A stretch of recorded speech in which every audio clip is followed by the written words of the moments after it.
Before I start, let me begin by saying thank you, thank you. Before I start, let me begin by saying thank you, thank you. One.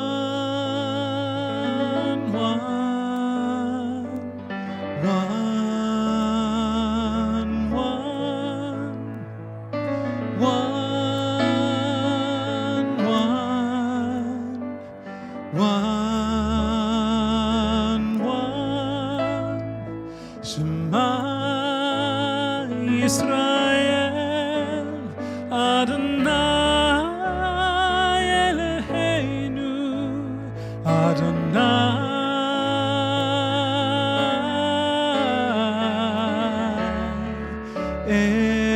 Echad. One.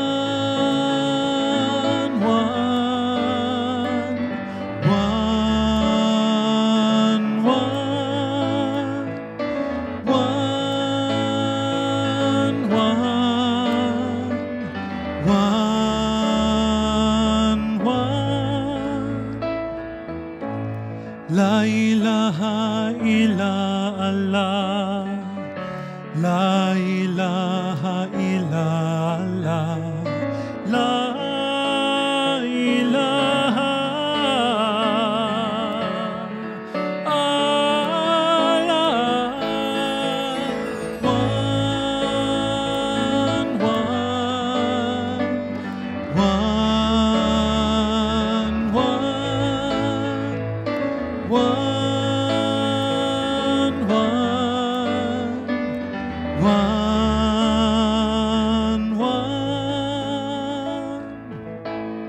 There is no God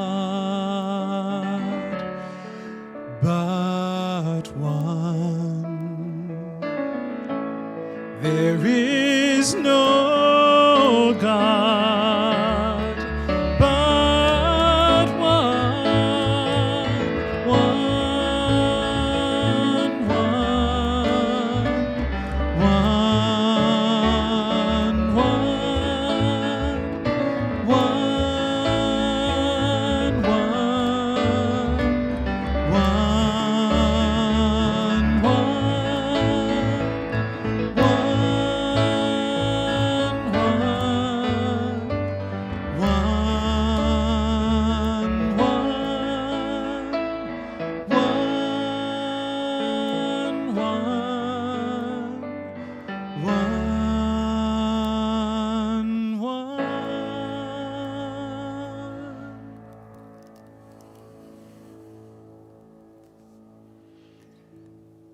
Shall we open our time together this morning in prayer?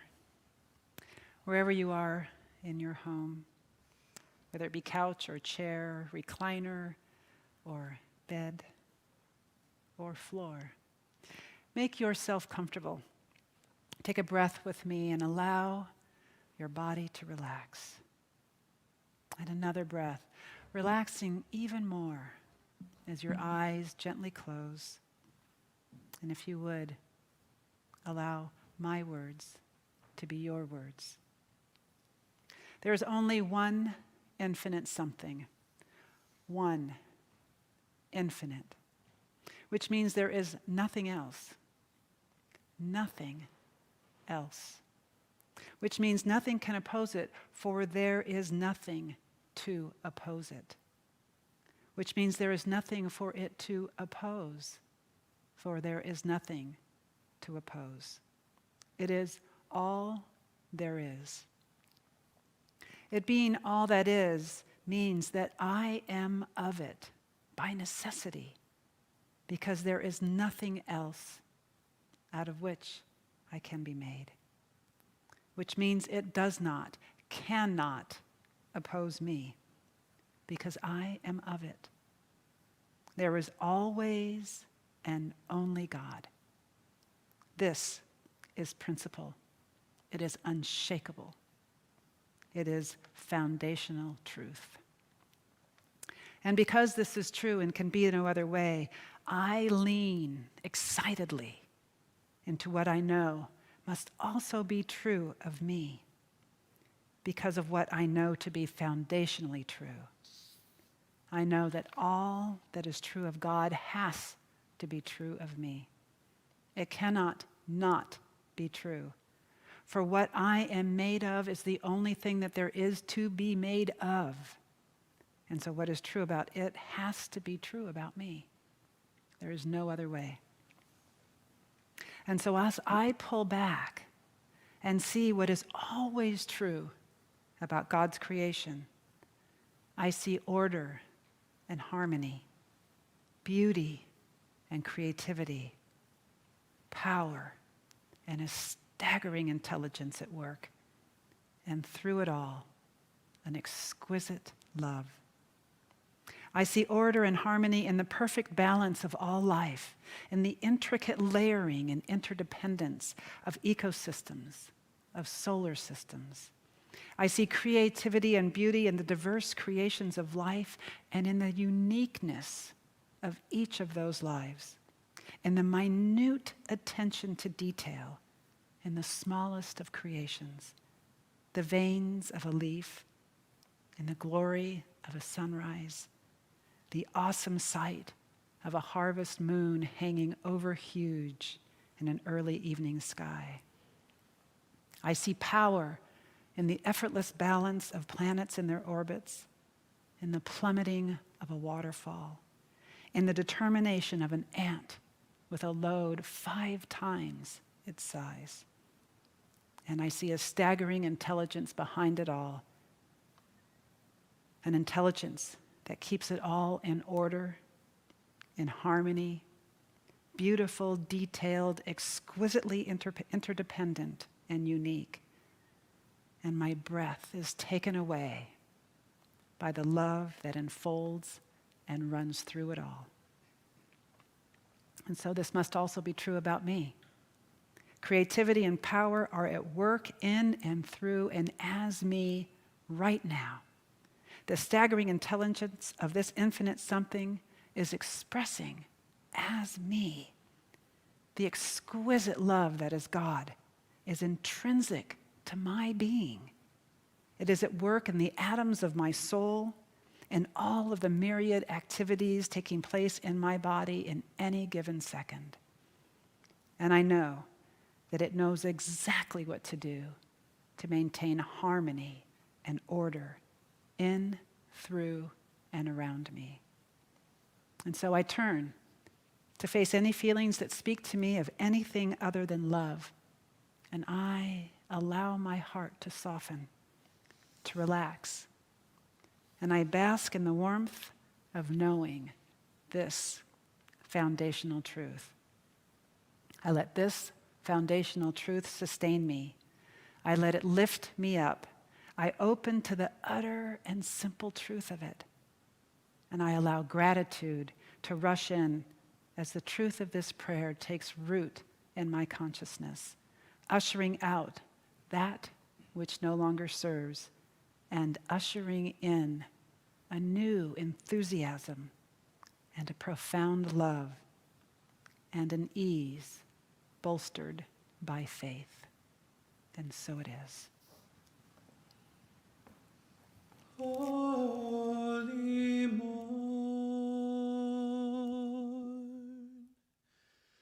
rise in the desert,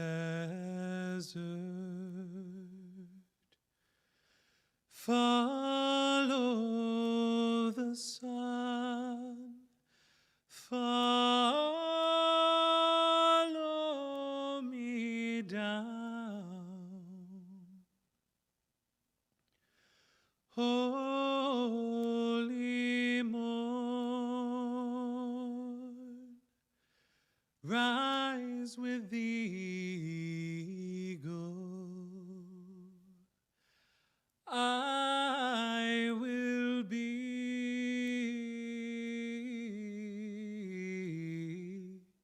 free. Holy morn,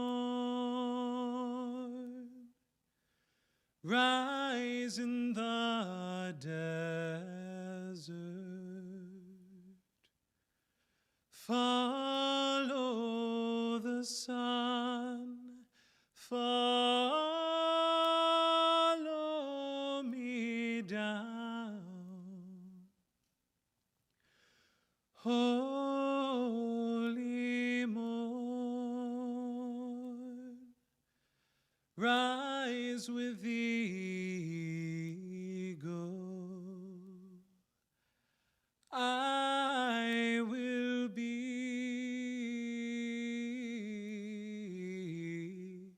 free. I will be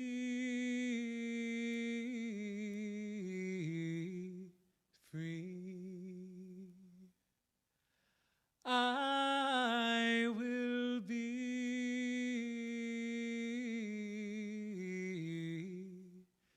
free.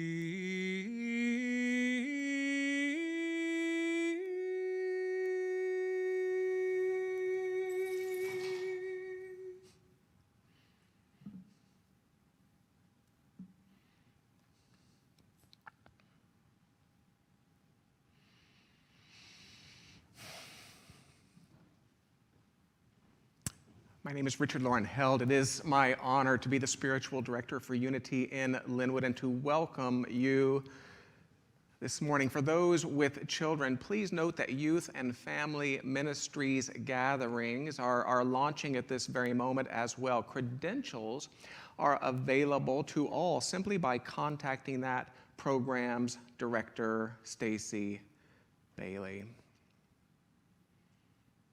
Wanted to take a moment this morning and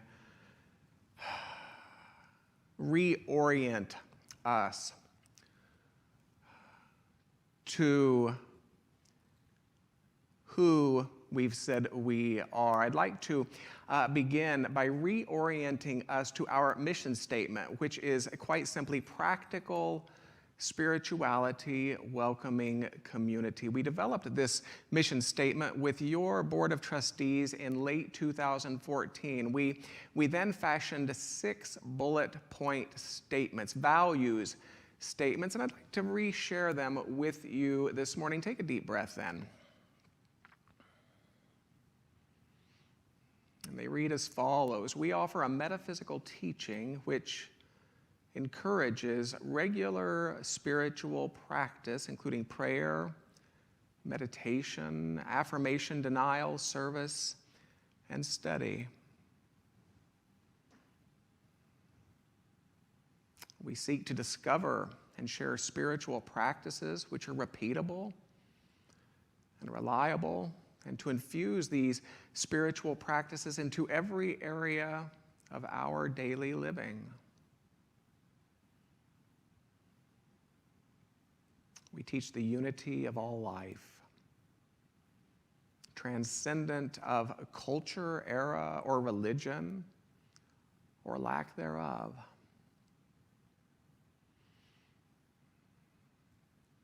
We believe each person is an individualized expression of divinity itself, and we accept each person as such without condition, question, or exception. As a matter of principle, it can be said that we love boldly.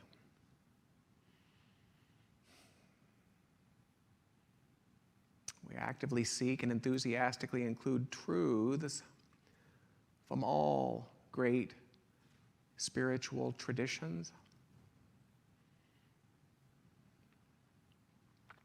And finally, we welcome people from all spiritual traditions or from no spiritual tradition whatsoever into every activity of our community.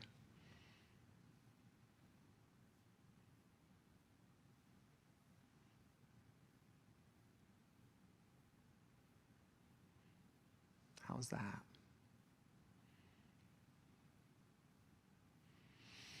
And I'd like to also take this time to re-invite you into the vehicles of support that this intentional spiritual community has made available to you. Number one, begin by visiting unityinlynnwood.org. You can meet your leaders, read recent blogs. You may enjoy archived podcasts. You may enlist prayer support, even download brochures. Number two, because you are watching this stream, you likely know that Unity in Lynnwood uses multiple social media platforms for our many offerings and communications. We invite you to engage with those social media platforms by liking or following or otherwise. And number three, those offerings and communications are always as close as your pocket by simply downloading the Unity in Lynnwood app. It's free from both Android and Apple app stores. And finally, if you would like to stay in touch through periodic email messages, usually a couple per month, and no, we would never share or sell your information, just click on the link provided in the chat window. We will happily include you. And of course, clicking is a great way to simply update your information as well. And always, if you would like assistance with any of the above, just write or ring. Our staff will be happy to help. Next Sunday, we invite you to return for the wisdom of a dear friend of mine, another dear friend of mine. Her name is the Reverend Dr. Bishop Barbara King of Hillside International Truth Center in Atlanta, Georgia. It's a New Thought community that she pioneered on the very buckle of that Bible Belt. But for today, what a gift to me. And you get to come along for the ride. He's my friend. He's your friend. He is among my finest teachers, here to share today's spiritual conversation with you. His name, of course, is Rabbi Ted Falcon. Welcome, Rabbi Ted. Thank you, Dr. Richard. It's a pleasure to be here with you in a virtual setting. This is my first time in this particular setting. It's great to see you.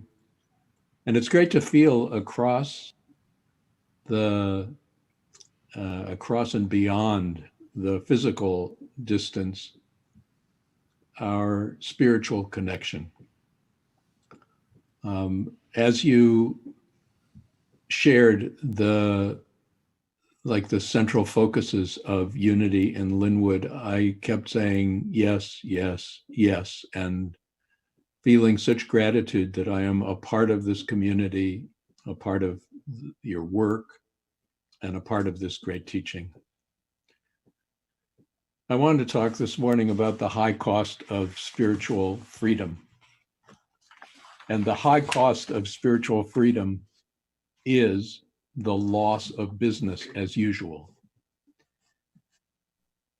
But in order to really talk about spiritual freedom, I have to say a word about what I think spirituality is. Because I don't think spirituality is a what. I think spirituality is a who. Spirituality refers to the expanding nature of our identity. The spiritual journey is moving from the exclusivity of our individual ego identity to a greater inclusivity of identity until we open to a shared identity, to a shared I-ness, to a shared presence that awakens within each and every one of us, that awakens within all being. Spiritual freedom is the freedom of the who, but the who has too often become trapped, enslaved in the what. We are taught as we grow that our who depends upon our what. So we learn to try to control the what to become the right who. At the beginning, we kind of, with incredible native natural intelligence, try to figure out what we need to be, what we need to do in order to get from our early environment the kind of nurturing and the kind of nourishment that we need in order to survive.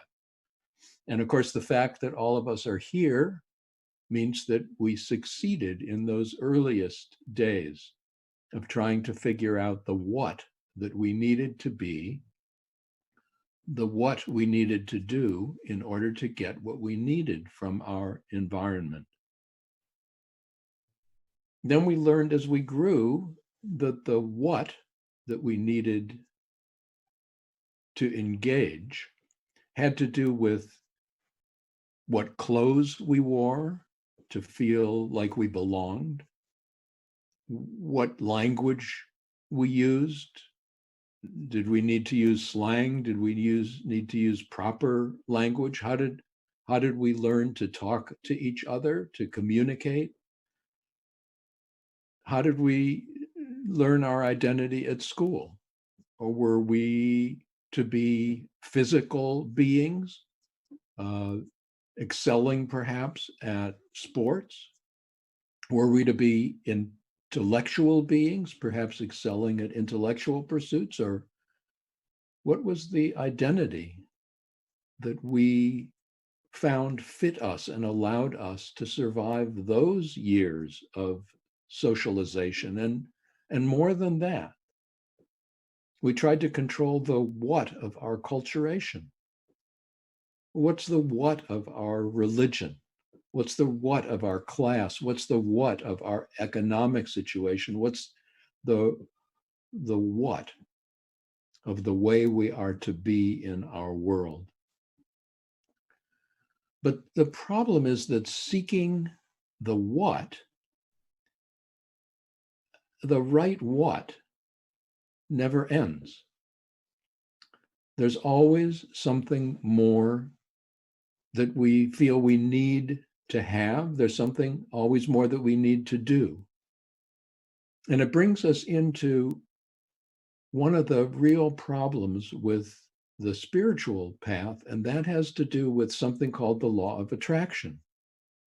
Because the way the law of attraction is used is often an intrusion of whatness into a spirituality that needs to focus on who-ness.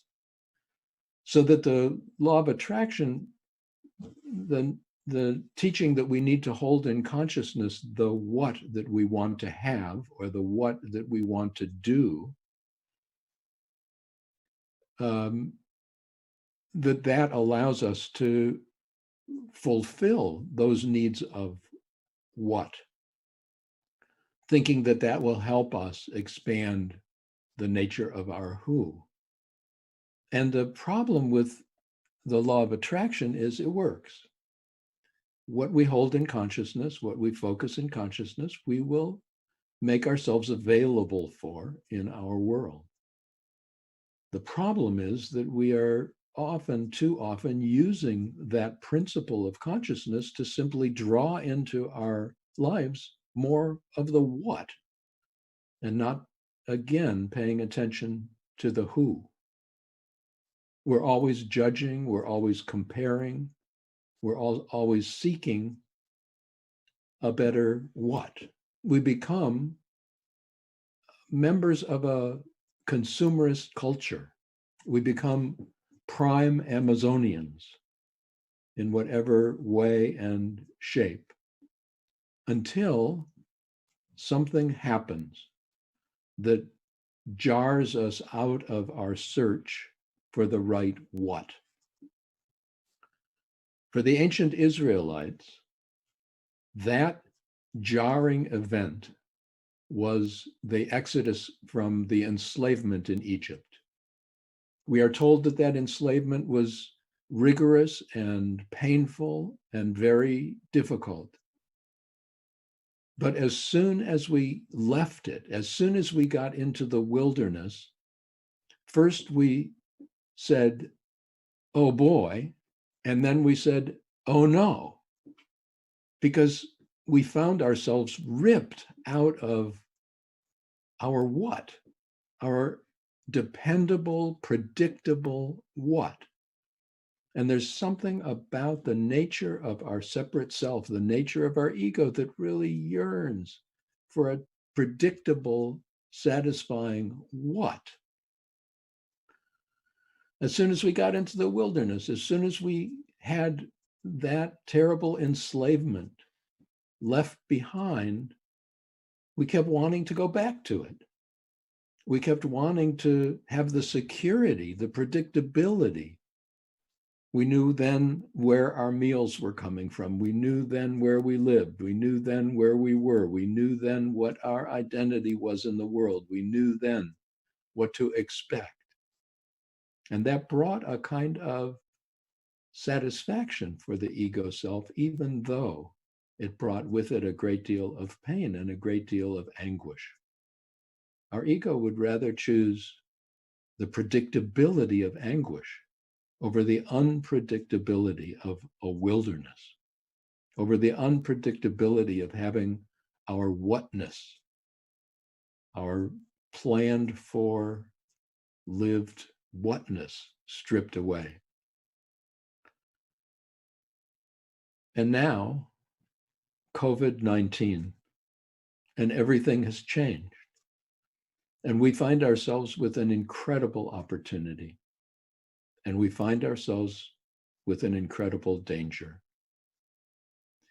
The opportunity, when our usual predictable patterns of life are taken from us, is that we can feel the relief and allow ourselves to open to seeking what in fact is really essential, what is most important to us in our lives, in our relationships. This has allowed a space of incredible healing. Oh, it's not without its difficulties, and we live with a cloud of deep grief and suffering. But there was a cloud of deep grief and suffering even before COVID-19, but because of our habitual patterns, because of the enslavement to our whatness, our rushing, our doing, our having, our getting, we learned not to pay so much attention to the suffering and not to pay so much attention to the grief that was always with us. When all that predictability is stripped away, we see and we feel and we witness.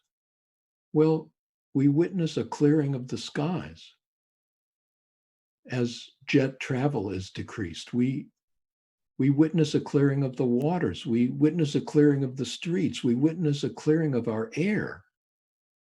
We witness a planet breathing a sigh of relief that we have stopped our incessant rushing and pushing and striving. There's a possibility of incredible healing. There's a possibility of incredible expansion of spirit. There's a possibility of incredible focus on the who that we are rather than the what that we do or the what that we have. That's the opportunity. The danger is that we will strive to return to the world we knew.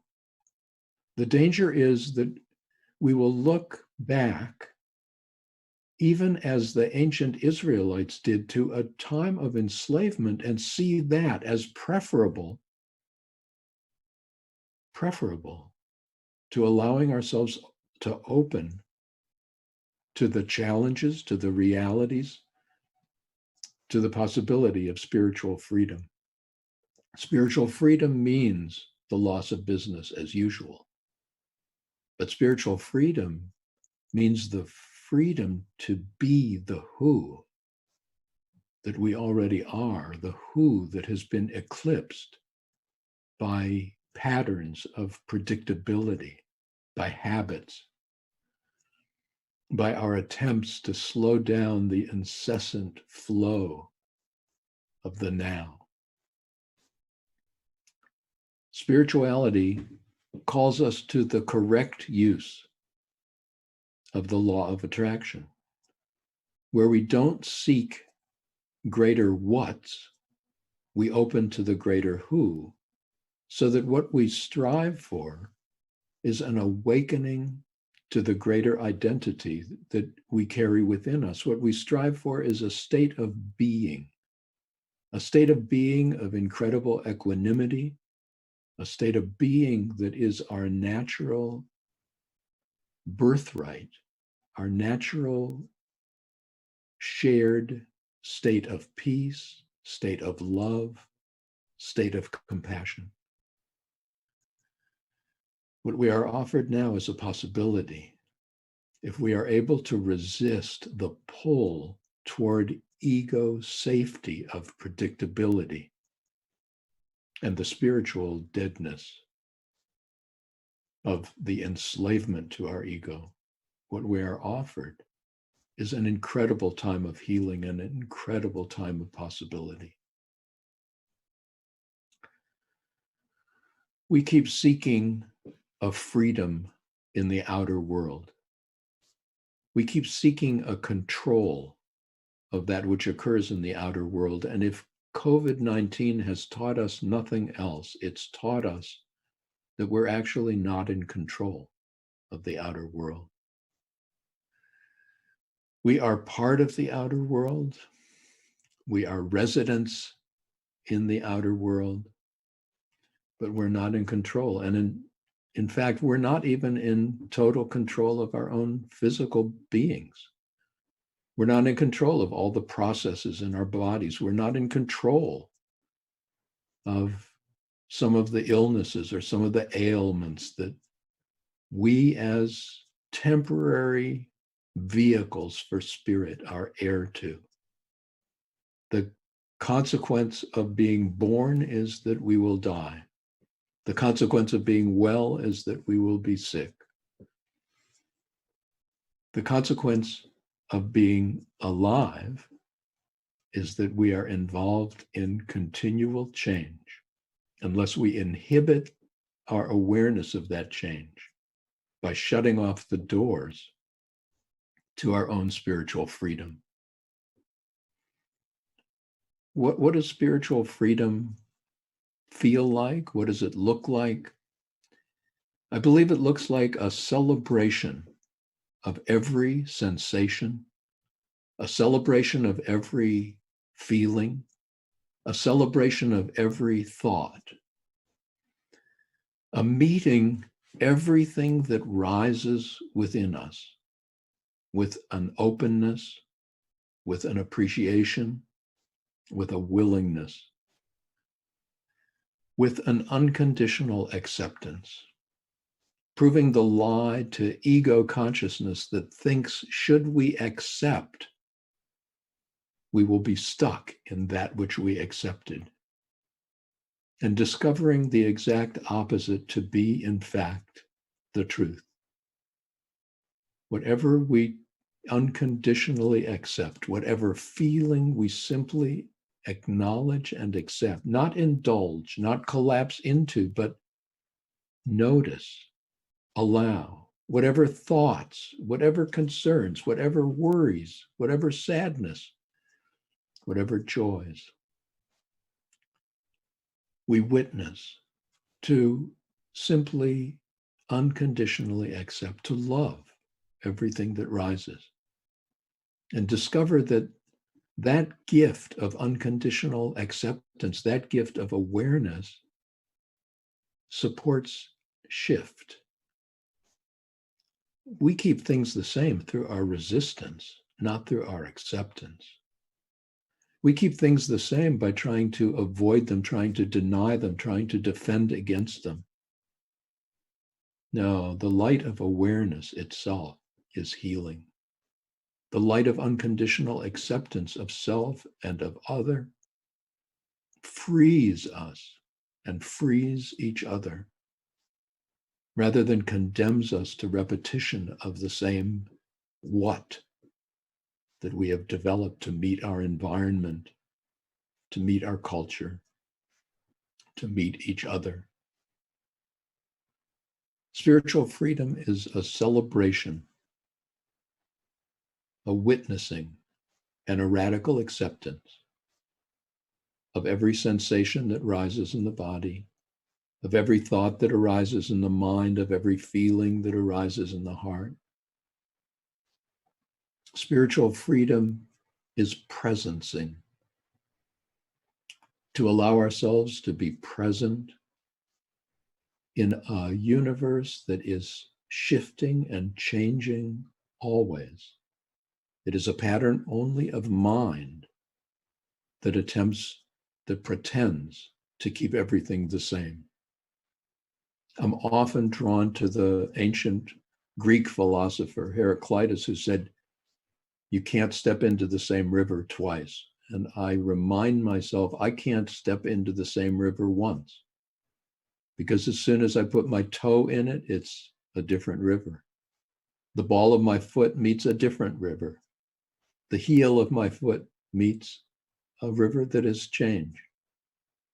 When we open to our spiritual freedom, when we open to our greater identity, when we open to our more inclusive self, we become witness to a reality that is so rich and so varied and so interesting. Boredom becomes something that we hardly know, because everything offers us the possibility of being in awe, of being and feeling truly alive. With spiritual freedom comes the capacity to truly and more fully live. There's a Zen story that I often think of in times of challenge. It's about a farmer who had a corral outside his house, and in the corral he had only a single horse. And it happened one day that some friends of his came by and saw that he only had a single horse and commiserated with him and said, "It's too bad you only have a single horse. You only have a single horse to help you plow your field and take care of your land." And the farmer looked at his friends and shrugged his shoulders and said, "Maybe."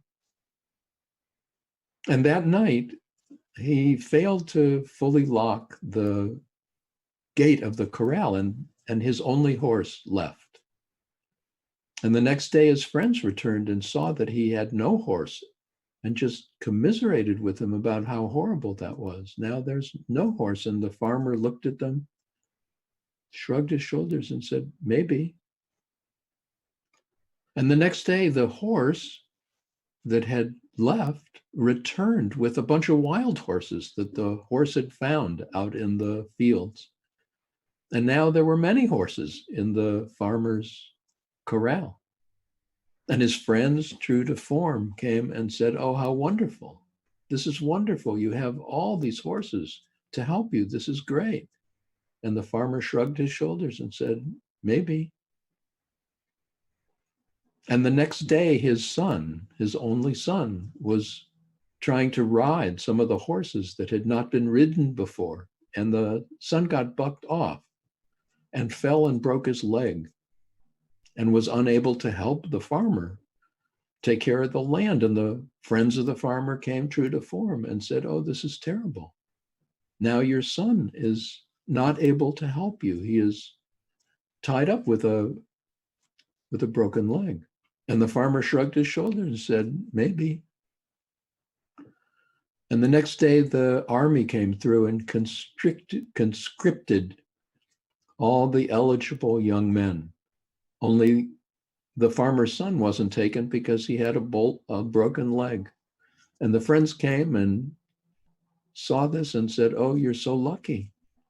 Your son didn't have to go into the army, and the farmer shrugged and said, maybe, maybe, maybe. The ego is so quick to make judgments about what's better, what's best, what's not so good, what's worst. And in those judgments, we find ourselves getting caught. And mostly we get caught in the negatives. Our mind, which is primed to look out for danger and risk, because our mind's function is to take care of our individual biological survival. Our mind automatically practices problems. In spiritual freedom, we're able to witness that kind of practice without getting caught up in it. In spiritual practice, in spiritual freedom, we're able to witness all the thoughts, all the judgments, all the feelings, all the sensations that arise. Appreciate them. And when the judgmental ego rises to say, maybe, that's good, that's better, maybe, that's terrible, that's worse, maybe, and allow that maybe to keep us open to the wonders of the next moment. So I'd like to conclude briefly, inviting you into a moment of quiet. For those of you who choose, I invite you to let your eyes close and simply be aware. Simply be aware. Aware of thoughts, aware of sensations, aware of feelings. And just notice. And when any judgment arises, perhaps to hear maybe, just allow that thought and witness how each thought passes. To allow that physical sensation and to notice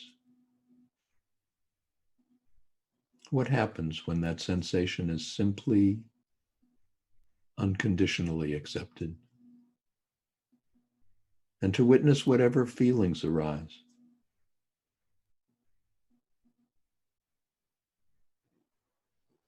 I have a body, but I am more than my body. I have a mind, but I am more than my mind. I have feelings, but I am more than my feelings. And so I take time to witness. I take time to hold in deep acceptance every sensation, every feeling, and every thought. And I know behind every sensation, behind every thought, behind every feeling, I am free. I am whole. I am safe. I am present. I am secure.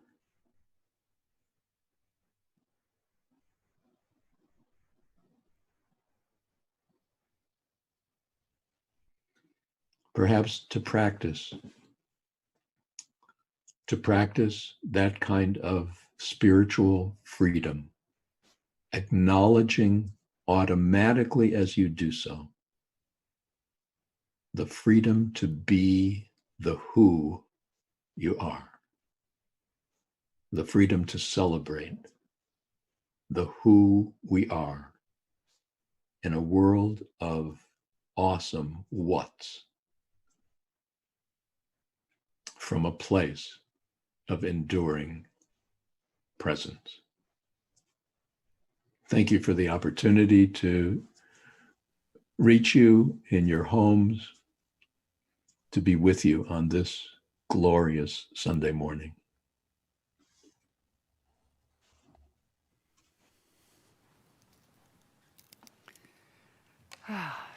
Wow. Thank you, dear Rabbi Ted. Thank you for sharing your wisdom with us this morning. For teaching us about spiritual freedom. Thank you. And now we've come to the time in our service where we have the opportunity to stand in the flow of substance and give to our spiritual community so that it can continue to flourish and nourish us.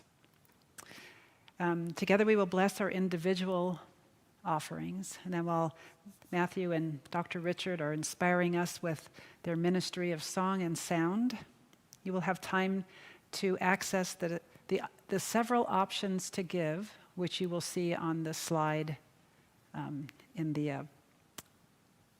your little window on your screen. There you go.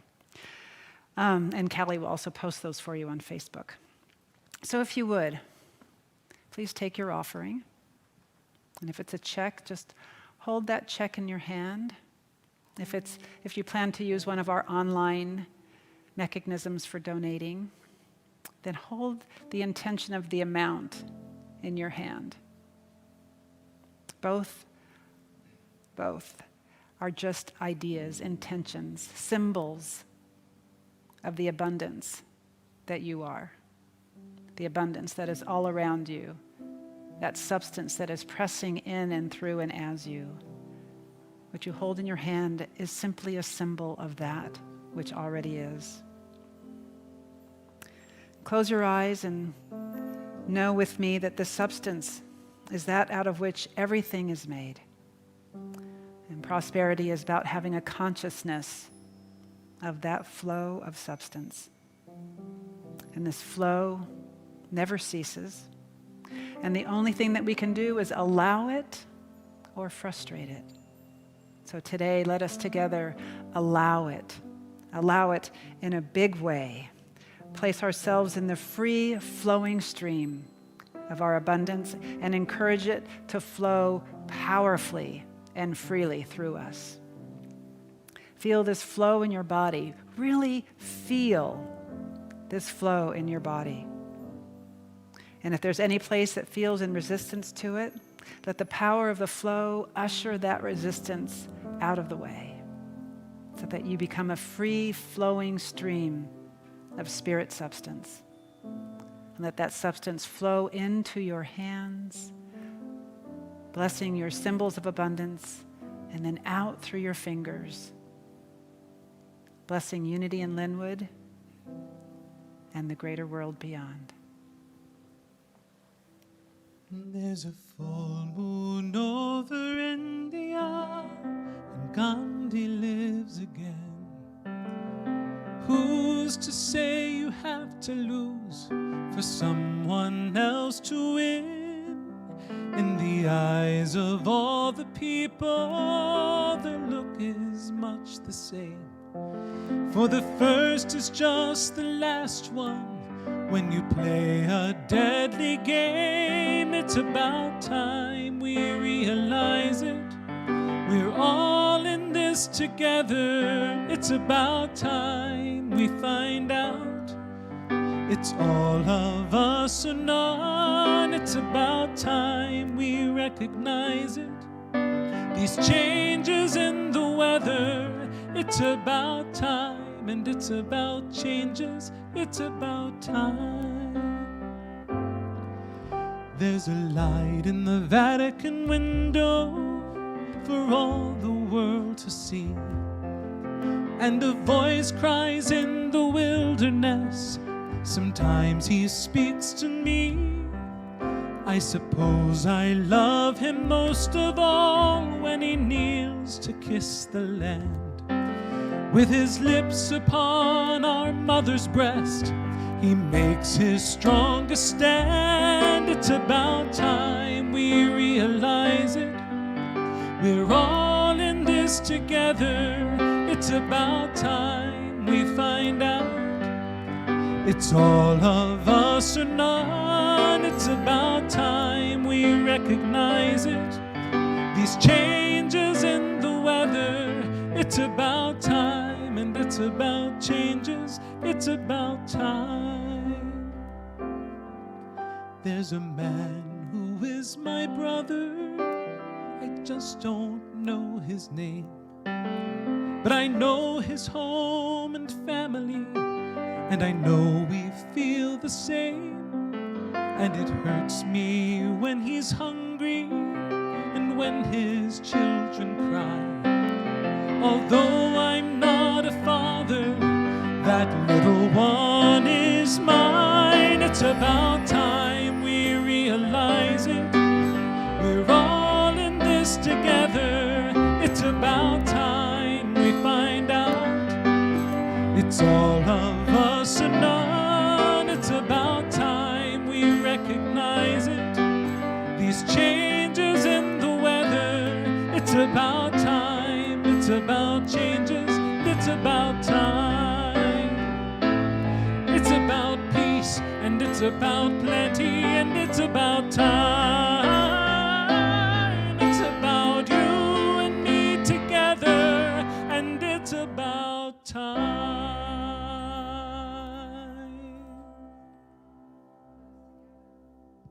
Tithes in a high consciousness. Let them be representative of our collective knowing of plenty. Let us together bless them and release them to do a great work in the world. And so it is.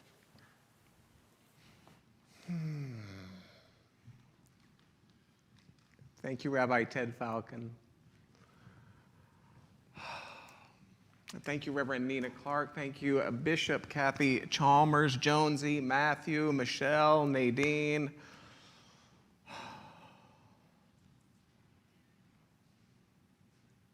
It's nice to be with all of you. Spiritual Awakenings, a healing service, is Reverend Nina's Wednesday service. She would invite you, I would invite you, we would invite you to join her Wednesday evening at 7 o'clock. That will be streamed through social media platforms as usual. Of course, next Sunday is the Reverend Dr. Bishop Barbara King. New Members Weekend has been postponed for obvious reasons. Reverend Nina and I would like to invite you into a class. This will be offered on 3 consecutive Friday afternoons. These are 1-hour classes drawn from the text by the great unity thinker, teacher, minister Eyck Butterworth. It's called In the Flow of Life, and it begins May 1st, 3 o'clock in the afternoon. For that particular event, write administration to receive your credentials. We are recommending some advance reading for that first class. Our women's retreat has been rescheduled. Ricky Byers will be with us on September 25th and 26th. This is open to all, not only Unity in Lynnwood people. Simply visit the unityinlynnwood.org calendar, click on that event to register. The cost is $125. Always, if our prayer chaplains can support you in prayer during the week, know that our confidential prayer line is available. And beyond that, know that while we continue to encourage you to stay in touch with each other, we want to stay in touch with you as well. So if you would allow one of our chaplains or one of your clergy to chat with you by telephone once in a while, simply write or ring and express interest in receiving what we call a care call. It would be our honor to do so. Do include your telephone number, please. And again, all are welcome. Let's close those outer eyes again.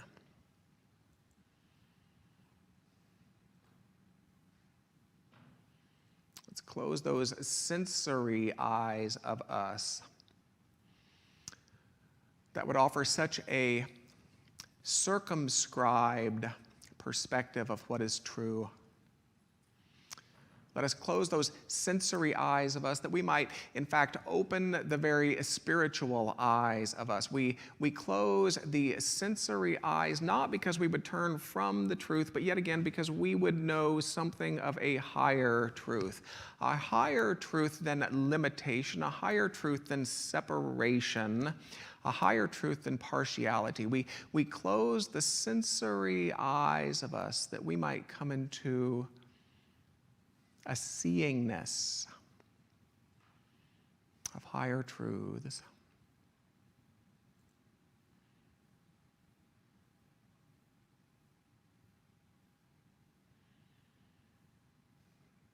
We close the sensory eyes of us that we might come into a seeingness of life. Life beyond the appearances of beginnings and endings. We close the sensory eyes of us that we might come into a seeingness of sufficiency. We were not born into lack. We were not born into struggle. We close the sensory eyes of us that we might come into a seeingness of wisdom, a wisdom ever at the ready, ever present, ample to any sense of confusion, incompletion. We close the sensory eyes of us that we might come into a seeingness of harmony, harmony, harmony. Ever pressing, even now, to be demonstrated in this world of form through human hands and human hearts. And as we consider reopening those sensory eyes, we do not abandon this remembering. We do not abandon this reorientation, this elevation, but we bring it forth. We invite it and allow it to become a new seeingness. How good it is to be.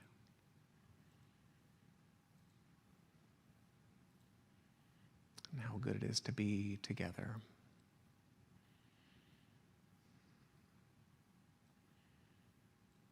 And we close, as we always do, with words of blessing sung by Matthew. May the long time sun shine upon you, all love surround you, and the pure